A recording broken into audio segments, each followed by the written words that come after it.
दोस्तों, स्वागत है आपका हमारे चैनल दी यूनिक वर्ल्ड में अकबर और बीरबल की नई मजेदार कहानी। सब सयानों का एक मत। दोस्तों, एक दिन बादशाह ने बीरबल से पूछा, क्यों बीरबल संसार के मनुष्यों की बुद्धि एक समान होती है व उसमें कुछ अंतर भी होता है।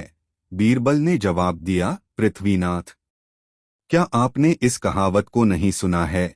सब सयानों का एक मत, यानी और सब बातों में तो लोगों की बुद्धि में विभेद पाया जाता है, परंतु स्वार्थ सिद्धि में सबकी मति एक समान ही देख पड़ती है।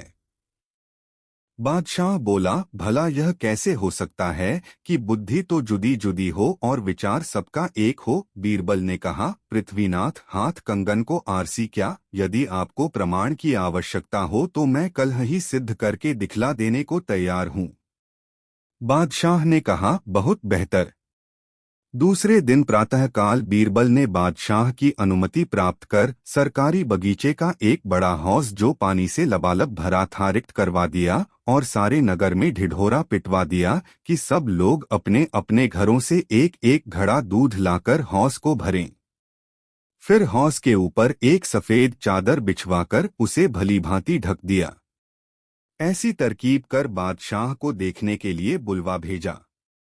समय रात्रि का था। लोगों ने विचार किया कि जब हौज में इतना घड़ा दूध पड़ेगा तो भला उसमें एकाध घड़ा जल छोड़ देने से खराबी क्या खराबी होगी। इसी विचार से प्रत्येक घरों से दूध की जगह पानी ही डाला गया। अंधेरी रात में किसी को भी न सूझा कि हौज में सभी लोग पानी ही छोड़ रहे हैं। उनका निजी अनुमान था कि मेरे सिवा अन्य नागरिक हौज को दूध ही से भर रहे हैं। यदि किसी ने साहस कर देखा भी तो चादर की सफेदी के कारण दूध का भ्रम हो गया। पानी तो नीचे छिपा हुआ था। जब सवेरा हुआ तो बादशाह बीरबल के साथ हौज का दूध खने के लिए गया। बीरबल ने बागवान को हौज की चादर ठाने की आज्ञा दी। जब रोज एकदम पानी से भरा चाद उठा दी गई तो हुआ निकला उसमें दूध गलेश मात्र भी नहीं था। यह अजीब तमाशा देखकर दशाह दंग हो गया और उसकी समझ में न आया कि आखिर मामला क्या है।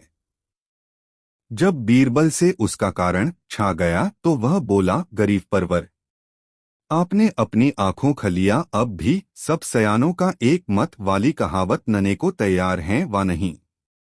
बादशाह ने सशंक होकर उत्तर दिया, बीरबल, कहावत ओ अक्षरशः सत्य प्रतीत होती है, परंतु फिर भी मैं नत्या संतुष्ट नहीं हुआ हूँ, अतएव इसमें और भी खोजबीन करने की आवश्यकता प्रतीत होती है।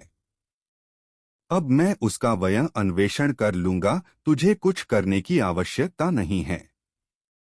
बीरबल तो हृदय से बादशाह का भक्त था, इसलिए चुप हो गया। दूसरे दिन जब बादशाह सोकर उठा तो उसे वही आत वाली धुन समाई। वह अन्वेषण करने के अभिप्राय ने भेष बदलकर नगर की तरफ चला। कई चक्कर काटने के बाद उसको एक मकान दृष्टिगत हुआ। इसकी दीवारें बहुत ऊंचों न थीं और न कोई टीम टाम की सजावट ही थी, परंतु मकान खूब साफ सुथरा था। बादशाह ने इसी मकान को अपने अन्वेषण का केंद्र ठहराया और द्वार पर पहुंचकर कान की घुंडी खड़खड़ाई। किवाड़ खुल गया। भीतर से अकबर वीरचल विनोद एक आदमी ने पूछा, आप कहाँ से आए हैं और आपका यहाँ किससे और क्या प्रयोजन है? बादशाह बोला, मैं एक मुसाफिर हूँ, कल का इस शहर में आया हूँ। मैंने अपना डेरा सराय में डाला है। आज नगर देखने की इच्छा से निकला तो घूमते फिरते रास्ता भूलकर इधर आ पहुँचा। थकावट के कारण मेरे बदन में पीड़ा हो रही है, इसलिए कुछ समय तक विश्राम लेकर अपनी थकावट दूर करना चाहता हूँ।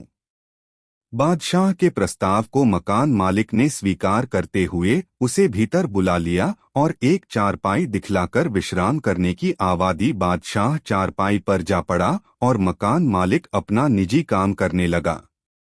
जब वह सब कामों से निपट चुका तो मुसाफिर के पास आया और उससे कुछ खाने पीने का अनुरोध किया, परंतु बादशाह ने उसके प्रस्ताव को अस्वीकार कर दिया।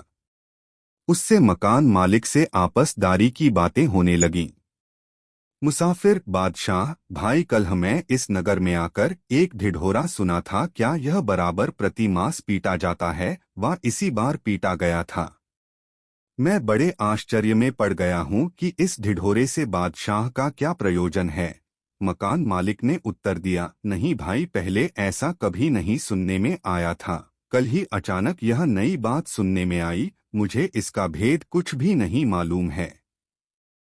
उसने फिर पूछा, तो बादशाह इतने दूध को लेकर आखिरश करेगा क्या। मकान मालिक, भाई चाहे वह जो कुछ भी करे, परंतु मैं आपसे सत्य दो बतलाता हूँ कि मैं तो दूध की जगह हौज में पानी हो डाल आया था। मैंने देखा कि शहर में जब सभी लोग दूध की तलाश में है तो इतना दूध कहाँ से आवेगा, और यदि हजारों घड़े दूध में एक घड़ा पानी ही डाल दूंगा तो उससे क्या होता जाता है।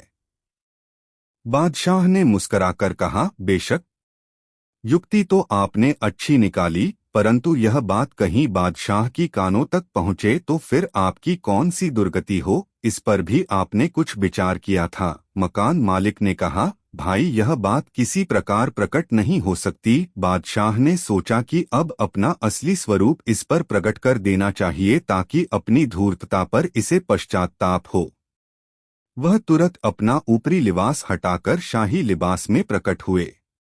मकान मालिक बड़ा भयभीत हुआ और उसका मुख मलिन हो गया। तब बादशाह उसे ढांढस बंधाते हुए बोले, तुम घबराओ नहीं, इससे तुम्हारा कोई अनिष्ट न होगा।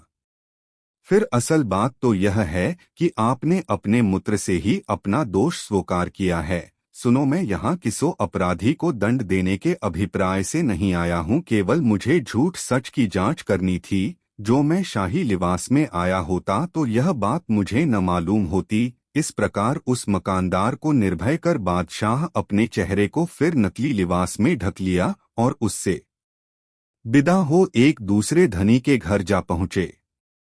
यह धनी अपनी दयालुता के कारण सारे नगर में विख्यात हो रहा था। बादशाह ने उससे भी अपनी वही पहली युक्ति निकाली, यानी अपने को बहुत थका मांदा बतलाकर थोड़ी देर के लिए आश्रय मांगा। वह रईस बादशाह की थकावट सुन दद्याद्र होकर बोला, मियाँ मुसाफिर, यह घर आपका ही है, आप सानंद जितनी देर जी चाहे विश्राम कर लो। वह सामने कई चारपाइयाँ पड़ी हुई हैं, वहां पर आपको सब प्रकार का सुपास मिलेगा। बादशाह ने कहा, महाशय जी, मैं अपने भार से आपको दबाने नहीं आया हूँ, बल्कि थोड़ी थकावट मिटाकर राही हो जाऊंगा। फिर उन दोनों में देशकाल की बातें छिड़ी। बातों दो में फंसाकर बादशाह ने फिर उससे वही बात छेड़ी।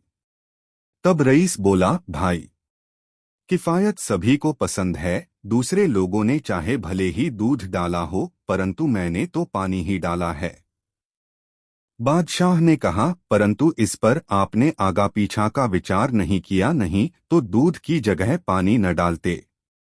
अगर किसी प्रकार यह बात बादशाह को प्रकट हो जाएगी तो आप राजाज्ञा भंग करने के अपराधी होंगे। धनाढ़ ने कहा, सितरा मेरे और आपके दूसरा कोई भी मनुष्य इस बात को नहीं जानता। यदि तुम नहीं कहोगे तो बादशाह किसी प्रकार नहीं जान सकता। बादशाह ने अपना नकली लिबास उतारकर अलग रख दिया और उसके देखते दो असली लिबास में हो गया। काटो तो बदन में लोहू नहीं, बेचारा धनाढ़ एकदम ठिठुक गया। अकबर, बीरबल, विनोद उसके हवास गुम हो गए। तब बादशाह उसे आश्वासन देते हुए बोला, चिंता करने की कोई बात नहीं है, जैसे आपने किया है उसी प्रकार सभी लोग अपने दो घर किया करते हैं, परंतु उसके लिए किसी को दंड नहीं दिया जाता। उसे धीरज दे। बादशाह शाही पोशाक बदलकर चला गया और बीरबल के पांडित्य की सतत प्रशंसा की। दोस्तों, वीडियो को एक लाइक जरूर करें। रूपचंद फूलचंद जौहरी। दोस्तों, दिल्ली शहर में कपूर चंद जौहरी के दो पुत्र थे। बड़े का नाम रूपचंद और छोटे का फूलचंद जौहरी था। मरते समय कपूरचंद काफी धन अपने दोनों लड़कों के लिए छोड़ गया था। बाप के क्रियाकर्म के पश्चात जो कुछ धन बच रहा उससे दोनों भाइयों ने कई वर्षों तक गुलछर्रे उड़ाए। आखिरकार उनकी नासमझी से सारा धन खर्च हो गया। तब इनको धनोपार्जन की चिंता हुई। जब दिल्ली में रहकर धनोपार्जन की इन्हें कोई तरकीब न सूझी तो परदेश जाने का ठहराया और गृहस्थी के निर्वाहार्थ 2-3 वर्षों के लिए सब सामग्री एकत्रित कर बाहर के लिए रवाना हुए। जब कुछ दूर निकल गए तो इन लोगों ने देहातों से सामान खरीदना और अगले देहातों में बेचना प्रारंभ किया। इस तरह खरीद फरोख्त करते हुए बहुत दूर निकल गए। रास्ते में एक जंगल मिला। उस जंगल के मध्य में एक तालाब था। इनको प्यास सता रही थी, अतएव उस तालाब पर बैठकर निर्मल जल पान किया। फिर स्नान करने की इच्छा हुई। तालाब में स्नान करने के निमित्त 2-3 सीढ़ी नीचे उतरते ही फूलचंद के पैर के नीचे कोई ठोस चीज पड़ी। उसने डुबकी मारकर उसे बाहर निकाला तो वह एक छोटी सी संदूक थी।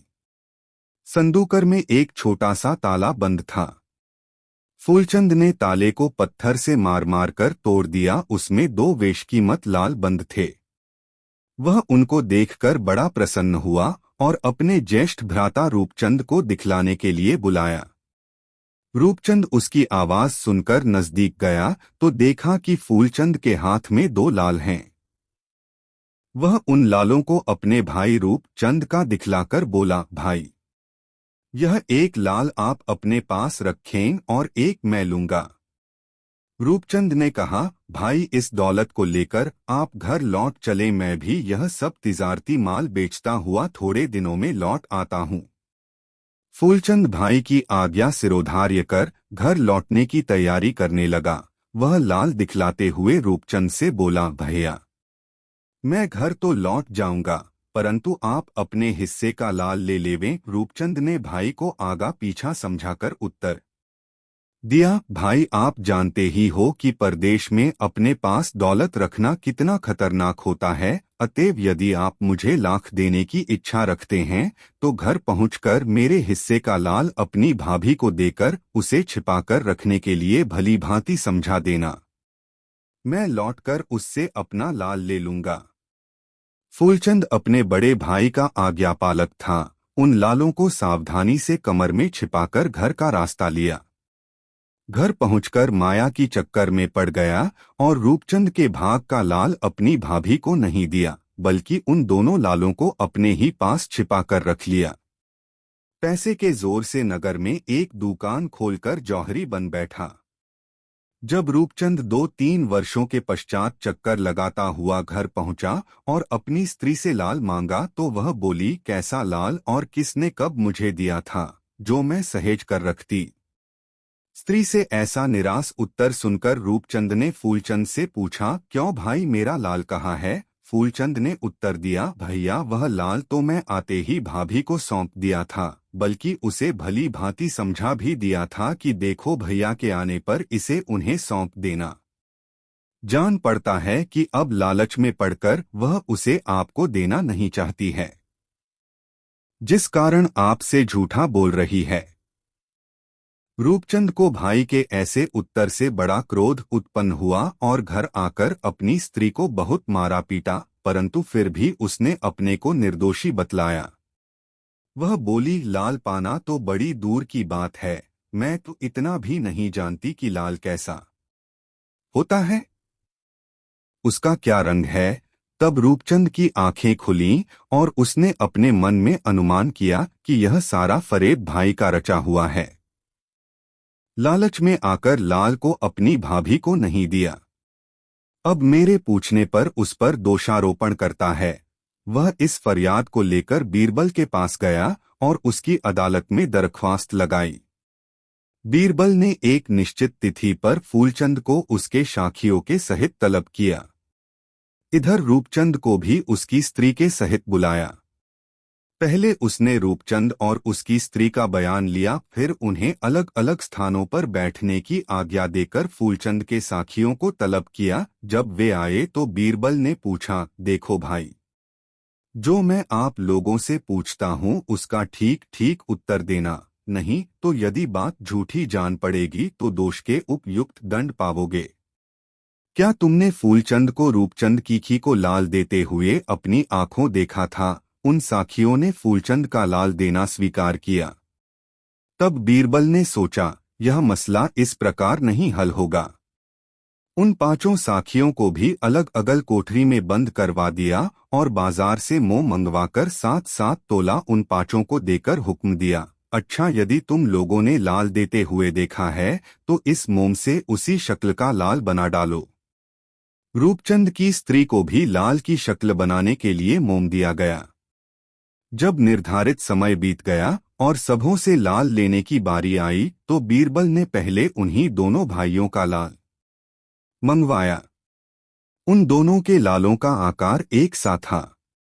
तब एक एक कर पांचों साखियों का लाल भी मंगाकर देखा, वे पांचों 5 ढंग के थे। उनमें लाल के आकार का एक भी न निकला। तब रूपचंद के स्त्री की तलबी हुई, भला वह विचारी लाल का हाल क्या जाने, निरा चुप रह गई। बीरबल ने उससे पूछा, तूने अपना लाल क्यों नहीं बनाया? वह पर्दे की आड़ से बोली, सरकार आज तक मैंने लाल आंखों से देखा भी नहीं है, तो कौन सा आकार बनाकर आपको दिखलाती। बीरबल ने उसकी करतूतों से उसे निर्दोष समझा और उसको यह भी प्रकट हो गया कि यह सारी करतूत फूलचंद की ही है, केवल अपने भाई को ठगने के लिए ही यह सब प्रपंच रच रखा है।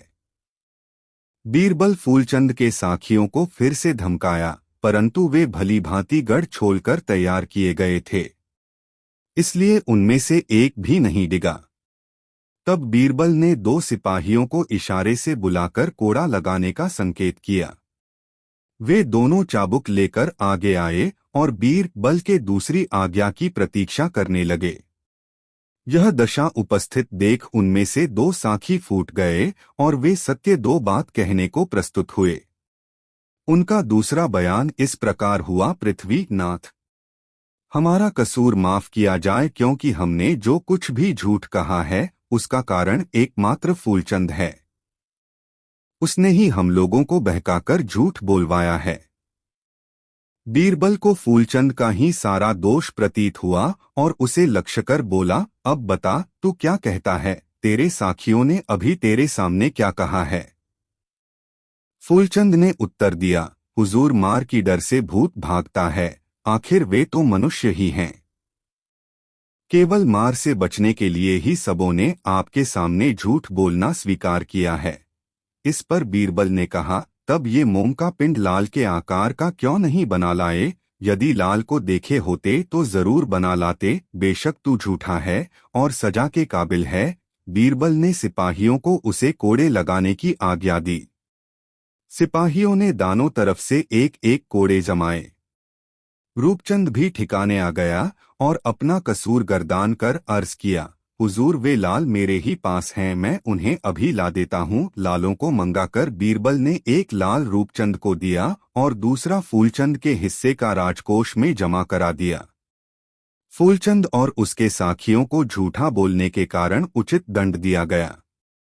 दोस्तों कहानी कैसी लगी कमेंट में जरूर बताएं। दर्पण में मोहरें। दोस्तों एक रात्रि में किसी मनुष्य को, जबकि वह अचेत निद्रा देवी की गोद में पड़ा दो विश्राम कर रहा था, ऐसा स्वप्न दोख पड़ा, मैं किसी वेश्या के पास सोया हुआ हूँ। तमाम रात उसके साथ सोहबत करने के बाद उसे 10 अशर्फिया देकर घर लौट रहा हूँ। जब वह नींद से जगा तो उसे स्वप्न की सारी बातें ज्यों की त्यों स्मरण रहीं। उसका फलाफल जानने के अभिप्राय से उस मनुष्य ने स्वप्न की बातें अपनी मित्रमंडली में चलाई। उसके मित्र कुछ ज्योतिषी तो थे नहीं, फल कैसे बतलाते। यह बात बढ़ते दो उस वेश्या के कान तक पहुंची। वह उसको वज्रमूर्ख समझकर उन अशर्फियों को लेने की फिराक में पड़ी। उसको ज्ञात था कि मूर्ख ने इस बात को तमाम लोगों में बांट दिया है, गवाहों की कमी न पड़ेगी। दूसरे ही दिन वह उसके मकान पर गई और अपना नाम बतलाकर रात वाली अशर्फिया मांगने लगी। उस गरीब के घर अशर्फियों का दर्शन मिलना दुर्लभ था, देता कहाँ से? उसे झूठी कहकर नकर गया। वेश्या उससे जबरी करने लगी और उसे पकड़कर शहर कोतवाल के पास ले गई। कोतवाल ने उनका बयान लिया। जब उसे सच झूठ का ज्ञान नहीं हुआ तो लाचार होकर उन्हें बीरबल के पास ले गया। बीरबल ने बारी बारी दोनों का बयान लिया। उनकी बातें भली भांति समझबूझकर एक दर्पण और 10 अशर्फिया बाजार से मंगवाया। तब एक ऐनक वेश्या के सामने रखकर अशर्फियों को इस चालाकी से रखा कि जिससे उनका बिंबन पर पड़ता रहे। इस प्रकार बीरबल ऐनक में अशर्फियों को दिखलाकर वेश्या से बोला, इस शीशे में की अशर्फिया तू ले ले। तब वेश्या ने कहा, भला मैं इन्हें कैसे ले सकती हूँ, यह तो अशर्फियों की शाया दिखती है। तब बीरबल को मौका मिला, उसने उस वेश्या से कहा, तुमको भी तो अशर्फियों का देना उसने स्वप्न में ही स्वीकार किया था न, अब तू उससे क्यों मांग रही है। बीरबल के न्याय से वेश्या की गर्दन नीची हो गई और उसने वहां से खिसकने का विचार किया। उसको जाते हुए देखकर बीरबल ने कहा, क्यों कहाँ को चली, अपने किए का प्रतिफल लेती जा। तूने इस गरीब को नाहक परेशान किया है और इसके कार्यों में बाधा पहुंचाई है, अतएव इस अपराध में तुझे 2 मास का कारागृह वास करना पड़ेगा। इस प्रकार दंड देकर बीरबल ने उसे तुरंत जेल भेजवा दिया और बेचारे गरीब की छुटकारा हुई। दोस्तों, वीडियो को एक लाइक जरूर करें। दोस्तों, एक धनवान कंजूस व्यक्ति की तारीफ में एक कवि कविता लिखकर उससे मिला और कवि ने अपनी कविता बड़ी शान से पढ़कर उसे सुनाई। वह कंजूस समझ गया कि यह कवि उससे कुछ लेने के लिए ही यहाँ आया है। प्रशंसा में कविता पढ़ना तो एक बहाना है। कंजूस ने सोचा कि क्यों न मैं भी इसे अपनी बातों से खुश करके यहाँ से जाने पर मजबूर कर दूं। यह सोचते हुए वह कंजूस बोला, बहुत खूब कवि महोदय, आपने मेरी तारीफ में बहुत अच्छी कविता लिखी है। कल आप आइए, मैं आपकी मुराद अवश्य पूरी करूंगा। कवि वापस चला गया। कंजूस बहुत ही खुश हुआ कि चलो बला टली। कुछ देना न पड़ा और बात भी बन गई। दूसरे दिन कवि कुछ धन पाने के लालच में कंजूस से मिलने आया। कवि पर नजर पड़ते ही कंजूस बोला, तुम कौन हो भाई, किससे मिलना है। यह कहकर कंजूस ने ऐसा नाटक किया जैसे उसने कवि को कभी देखा ही न हो। कवि आश्चर्य से चौंकते हुए बोला, महोदय, आप यह क्या कह रहे हैं। कल ही तो मैं आपसे मिला था और आपकी तारीफ में खूबसूरत सी कविता भी लिखकर सुनाई थी। आप इतने कम समय में ही मुझे भूल गए। कंजूस बोला, कल की बात आज करने से कोई लाभ नहीं। जैसे कल तुमने मुझे कविता सुनाई वैसे ही मैंने भी अपनी मीठी मीठी बातें तुम्हें सुना दी थीं। न तो तुमने मुझे कुछ दिया और न मैंने तुम्हें कुछ दिया। हिसाब बराबर हो गया। अब तुम मेरा पीछा छोड़ो। कंजूस के इतना कहने पर वह कवि वहां से सीधे घर आया और अपने एक दोस्त के साथ बीरबल से मिला और अब तक जो हुआ था वह सब बीरबल को बता दिया। बीरबल बोले, कवि महोदय, आप 1 हफ्ते के बाद अपने इस दोस्त को उस कंजूस के यहाँ भेजना। जब आपका दोस्त कामकाज के बहाने उससे मित्रता कर ले तब किसी दिन उसे घर पर आने का निमंत्रण देना। उस दिन मुझे भी बुला लेना, लेकिन इतना अवश्य ध्यान रहे कि उसे केवल न्योता देना है, खाना नहीं खिलाना है। बीरबल यह कहकर दरबार के कामकाज में तल्लीन हो गए। कवि का मित्र कुछ ही रोज में कंजूस से काफी घुल मिल गया। जब मित्रता गाढ़ी हो गई तब एक दिन कंजूस को उस व्यक्ति ने खाने का निमंत्रण दिया। कंजूस ने निमंत्रण स्वीकार कर लिया। बीरबल और कवि को भी इसकी खबर कर दी। कवि वेश बदलकर दोस्त के घर आ पहुंचे। बीरबल भी वेश बदलकर आ गए। थोड़ी देर बाद कंजूस भी आ गया। उन तीनों ने ही कंजूस की बड़ी आवभगत की और कंजूस से तरह तरह की मीठी बातें करने लगे। कंजूस भूखा था क्योंकि वह घर से खाकर नहीं चला था और दावत के नाम पर सुबह से ही कुछ खाया नहीं था। जब उसे भूख कुछ अधिक ही सताने लगी तो परेशान होकर कंजूस बोला, अरे भाई, खाने पीने का भी इंतजाम है या ऐसे ही बैठे रहना है। कवि के मित्र ने कहा, मित्र, मैंने तुम्हें भोजन के लिए नहीं बुलाया है। मैंने तो तुम्हें केवल भोजन का निमंत्रण देकर प्रसन्न किया है। यह सुनते ही कंजूस ने उन तीनों को ध्यान से देखा, फिर कवि को तुरंत ही पहचान लिया। कंजूस ने अपनी गलती के लिए क्षमा मांगी और कवि को वाजिब इनाम दिया तथा इस घटना से अच्छी सीख ली। दोस्तों, कहानी कैसी लगी कमेंट में जरूर बताएं। दोस्तों, बादशाह अकबर के मन में हमेशा कोई न कोई सवाल उठता ही रहता था।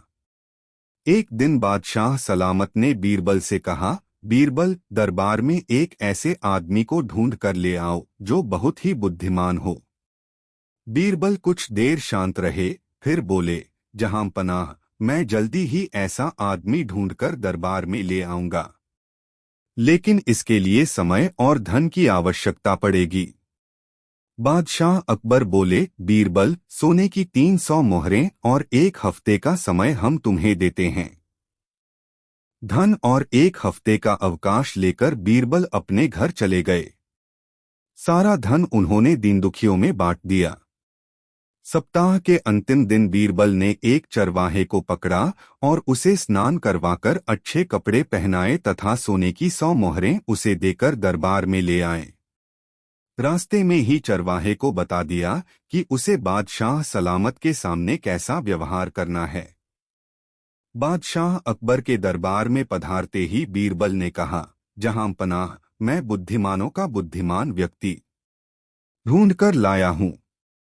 शहंशाह ने चरवाहे को देखते हुए पूछा, तुम्हारे माता पिता तुम्हें क्या कहकर बुलाते हैं? तुम कहाँ के रहने वाले हो? तुम कौन सी खास बात जानते हो? एक साथ इतने सवाल बादशाह अकबर ने कर दिए, लेकिन चरवाहे ने किसी भी सवाल का जवाब नहीं दिया, क्योंकि बीरबल ने उसे पहले से ही चुप रहने के लिए कहा था। बादशाह ने शिकायत भरे लहजे में बीरबल से कहा, बीरबल, यह कहीं गूंगा और बहरा तो नहीं है? इसने तो हमारे किसी भी सवाल का जवाब नहीं दिया। भला यह बुद्धिमानों का बुद्धिमान कैसे हो सकता है? बीरबल ने शीश नवाकर कहा, हुजूर, यह इसकी बुद्धिमानी है। इसने अपने बड़े बूढ़ों से सीख रखा है कि राजा और स्वयं से अधिक समझदार व्यक्ति के सामने चुप रहने में ही भलाई है।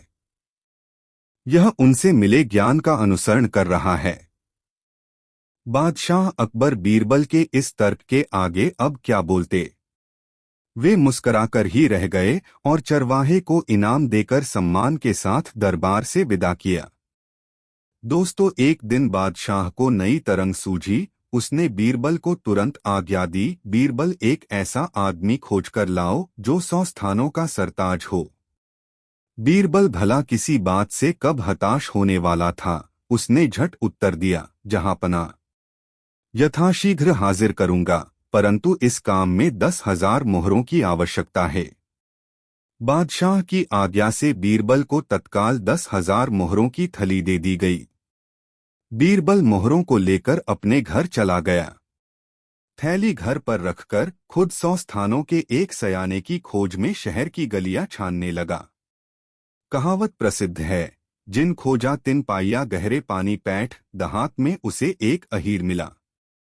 बीरबल ने उसे अपने पास बुलाकर समझाया, देखो, यदि तुम मेरे कहने के अनुसार करोगे तो मैं तुम्हें 100 मोहरें इनाम में दूंगा। भला वह क्यों मना करता? बेचारे ने इतनी बड़ी रकम आज तक नहीं देखी थी। उसे अपने अनुकूल समझकर बीरबल ने कहा, देखो, मेरे साथ तुम्हें बादशाह के पास चलना होगा। यदि बादशाह तुमसे कुछ पूछें तो एकदम चुप रह जाना। वह बोला, बहुत अच्छा, ऐसा ही करूंगा।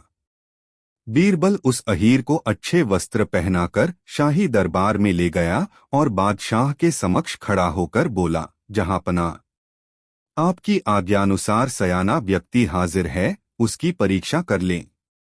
बादशाह ने उसे अपने पास बुलाकर प्रश्न किया, तुम कहाँ रहते हो?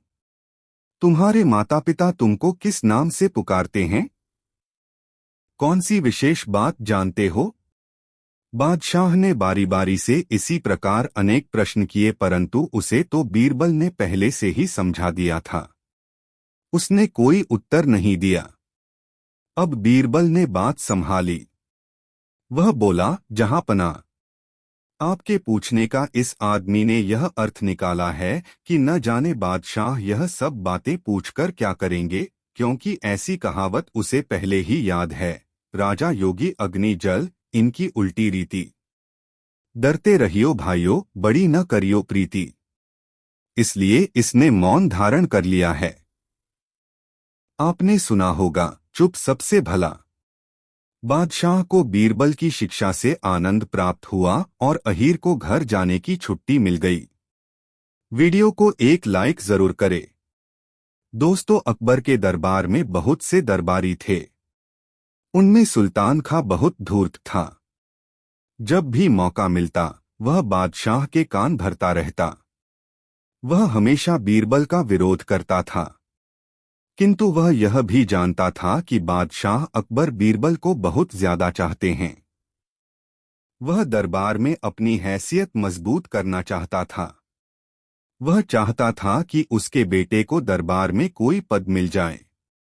इसके लिए मौका मिलते ही जहांपनाह से उसकी सिफारिश करूंगा।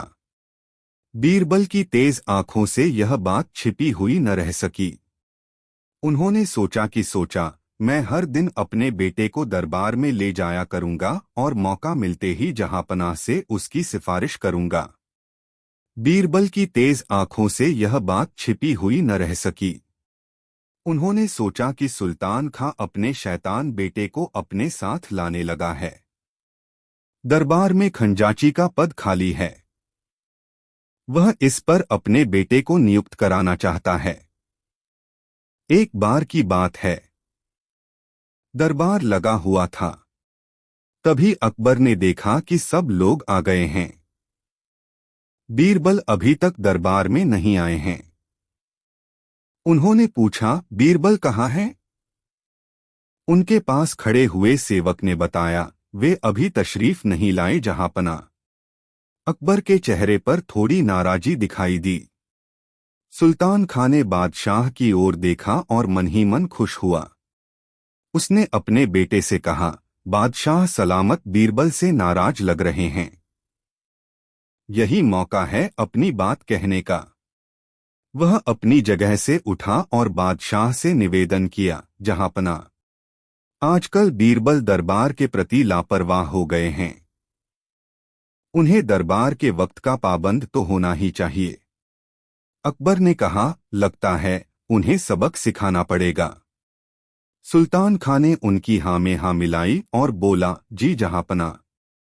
इस पर अकबर ने सुल्तान खां से कहा, सुल्तान खां तुम ही कोई तरीका बताओ। सुल्तान खां बोला, जी, आज आप उनकी कोई बात नहीं सुनिएगा। वे कुछ भी कहें उसका एक ही जवाब दीजिएगा, नहीं।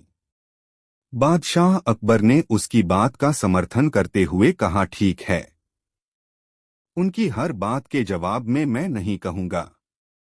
अकबर ने मन में सोचा, यह बीरबल को फंसाने की नई चाल है। देखते हैं कि इस बार बीरबल अपना बचाव किस प्रकार करते हैं। कुछ देर बाद बीरबल, तुम्हें देर कैसे हो गई? बीरबल ने उत्तर दिया, जहांपना, मेरी पत्नी की तबीयत ठीक नहीं थी, इसलिए।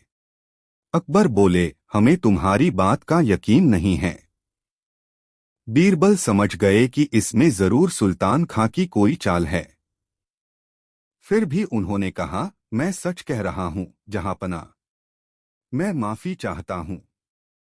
नहीं, माफी नहीं मिलेगी। अकबर ने सीधा सा उत्तर दिया। ठीक है जहांपना, तो फिर राजकाज के मामले निपटाए जाएं। बीरबल ने निवेदन किया। इस पर अकबर ने फिर नहीं में उत्तर दिया। बीरबल समझ गया कि आज बादशाह हर बात पर नहीं कहेंगे। उन्होंने पुनः निवेदन किया, तो फिर मुझे घर जाने की आज्ञा दी जाए। किंतु अकबर ने फिर कहा, नहीं, हरगिज नहीं।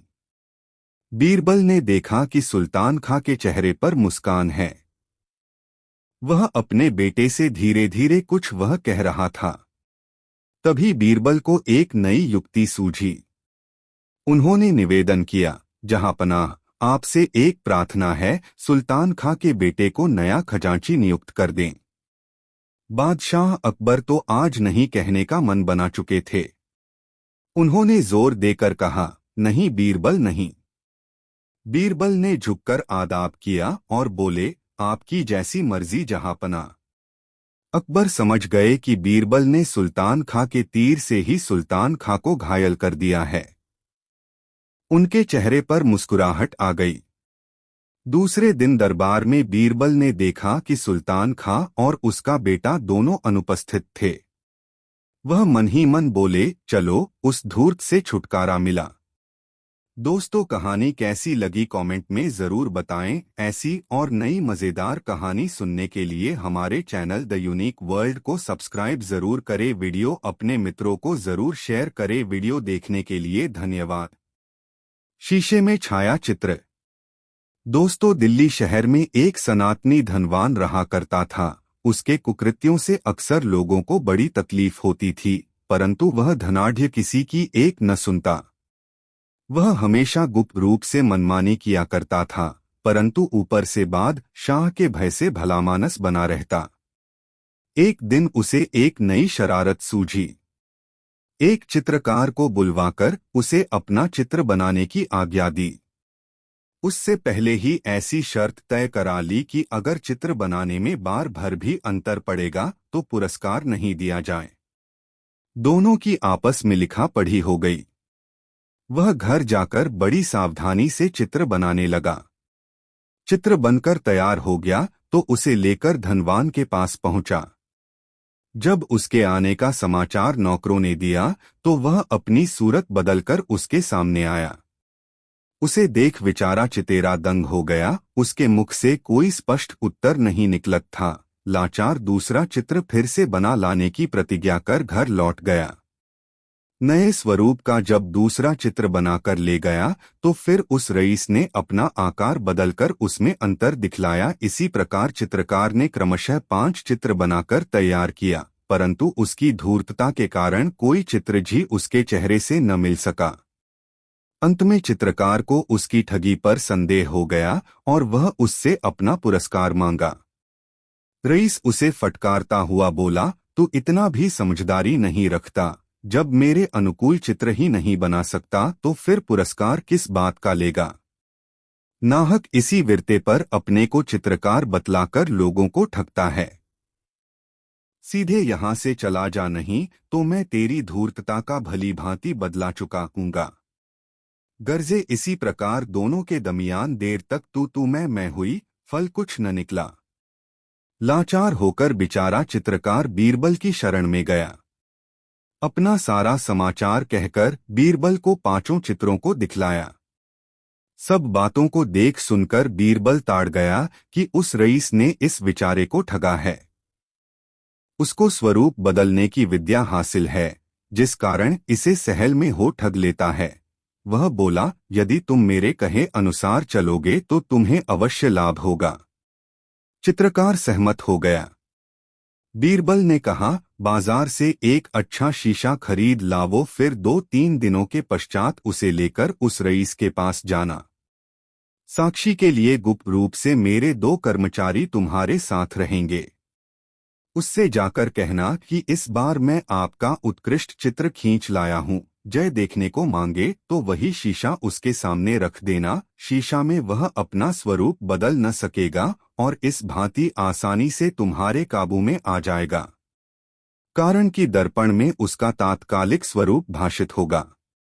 कई दिनों का अंतर देकर चित्रकार बाजार से एक हलब्बा शीशा खरीद लाया। फिर गुप्तचरों के साथ रईस के घर गया और उससे मिलकर बोला, महाशय जी, इस बार मैं बहुत होशियारी से आपका चित्र बना लाया हूँ। आशा है कि मेरे इस कठिन परिश्रम से आप खुश होंगे। ऐसी चौखाई की बातें दर्पण रईस के सामने रख दिया। धनाढ्य बोला, वाह क्या खूब! यह मुझे आईना क्यों दिखला रहा है? वह चित्र दिखला जिसकी तूने अभी इतनी प्रशंसा की है।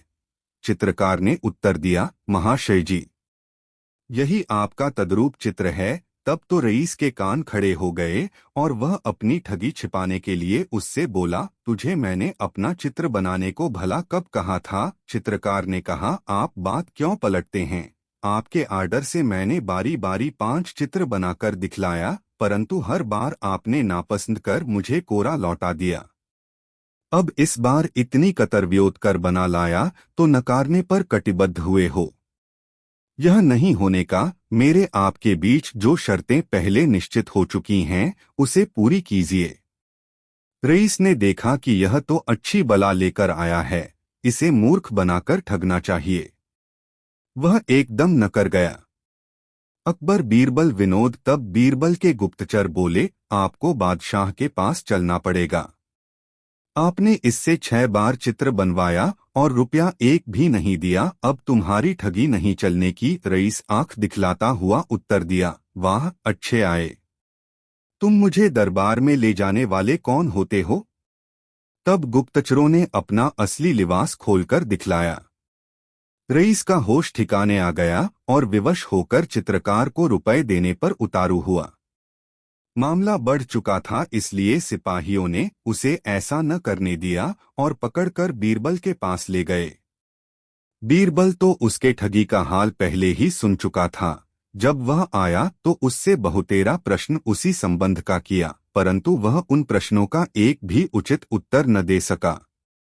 बीरबल ने उसे 10 मिनट में सोचकर उत्तर देने की आज्ञा दी। फिर भी कुछ न बोला। बोलता कहाँ से कहीं बालू पर भीत उठाई जा सकती है। बीरबल ने सिपाहियों को कोड़े लगाने की आज्ञा दी। वे पास ही में उपस्थित थे। हुक्म पाते ही कोड़ा लेकर आगे आए। कोड़ा देखते ही रईस का होश ठिकाने आ गया और उसने तुरंत अपना दोष स्वीकार कर लिया। बीरबल उसे कठिन दंड देकर जेल भेज दिया। दोस्तों, कहानी कैसी लगी कमेंट में ज़रूर बताएं। ऐसी और नई मज़ेदार कहानी सुनने के लिए हमारे चैनल द यूनिक वर्ल्ड को सब्सक्राइब ज़रूर करें। वीडियो अपने मित्रों को ज़रूर शेयर करें। वीडियो देखने के लिए धन्यवाद।